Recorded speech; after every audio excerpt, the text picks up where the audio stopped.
Hello every one. ഇനി നമുക്ക് tasty ആയിട്ടുള്ളൊരു ചിക്കൻ കറി ഉണ്ടാക്കിയാലോ?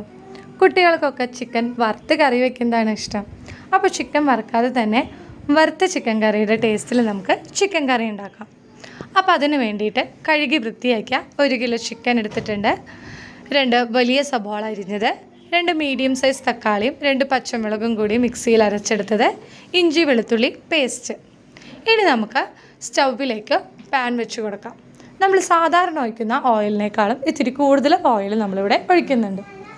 ഓയിൽ ചൂടായി വരുമ്പോൾ അതിനകത്തേക്ക് നമ്മൾ നമ്മുടെ സബോള ഇട്ട് ഇളക്കി കൊടുക്കുന്നു. കുറച്ച് കഴിയുമ്പോൾ നമ്മൾ ഇഞ്ചി വെളുത്തുള്ളിയുടെ പേസ്റ്റ് ഇട്ടും കൂടി നന്നായി ഇളക്കി കൊടുക്കുക. നമുക്ക് ആവശ്യത്തിനുള്ള ഉപ്പും ചേർത്ത് നന്നായി വഴറ്റി കൊടുത്ത് കളറൊന്ന് ചേഞ്ചായി വരുമ്പോൾ അതിനകത്തേക്ക് നമ്മുടെ മസാലകൾ ചേർക്കാം.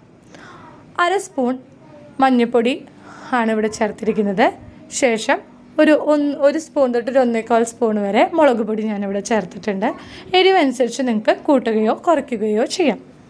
പിന്നെ 2 സ്പൂൺ അത് നിറച്ചാണ് ഞാനിവിടെ മല്ലിപ്പൊടി ചേർത്തിരിക്കുന്നത്. ഇതെല്ലാം കൂടി നന്നായി വഴറ്റിയെടുക്കുക. ആ മസാലയുടെ പച്ചമണമൊക്കെ പോയതിന് ശേഷം ഇതിനകത്തേക്ക് നമ്മൾ അരച്ച് വെച്ച തക്കാളി പച്ചമുളക് ചേർക്കുക. കുറച്ച് വെള്ളം കൂടി ആഡ് ചെയ്ത് നന്നായി ഇളക്കിയ ശേഷം ഒരു 2 മിനിറ്റ് മൂടി വയ്ക്കുക. ശേഷം നമ്മൾ കഴുകി വൃത്തിയാക്കി വെച്ചിരിക്കുന്ന ചിക്കൻ എടുത്ത് നന്നായി യോജിപ്പിക്കുക. ചിക്കൻ ചേർത്തതിന് ശേഷം നമ്മളിവിടെ എക്സ്ട്രാ വെള്ളമൊന്നും ചേർത്ത് കൊടുക്കുന്നില്ല.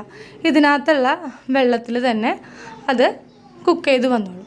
ശേഷം അടച്ച് വെച്ച് ഒരു 30 തൊട്ട് 35 മിനിറ്റ് വരെ വെയിറ്റ് ചെയ്യുക. ഇതിൻ്റെ ഇടയിൽ ഒരു 5 മിനിറ്റ് 10 മിനിറ്റ് ഒക്കെ ഒന്ന് കൂടുമ്പോൾ ഒന്ന് ഇളക്കി കൊടുത്തോളൂ. കാരണം എന്താണ്, വല്ല അടി പിടിക്കുന്നുണ്ടോ അങ്ങനെയൊക്കെ അറിയാൻ വേണ്ടിയിട്ട് നോക്കാൻ വേണ്ടിയിട്ട് ഒന്ന് ഇളക്കി കൊടുക്കുക.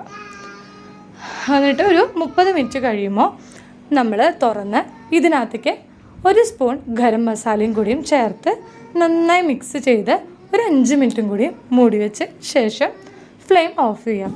നമ്മുടെ ഈ ടേസ്റ്റി ആയിട്ടുള്ള ചിക്കൻ കറി ഇവിടെ റെഡി ആയിട്ടുണ്ട്. കുട്ടികൾക്ക് ഒത്തിരി ഇഷ്ടപ്പെടും. കുട്ടികൾക്ക് മാത്രമല്ല, വീട്ടിൽ വല്ല ഗസ്റ്റ് വരുമ്പോഴും നമുക്കിങ്ങനെ തയ്യാറാക്കി കൊടുക്കാം.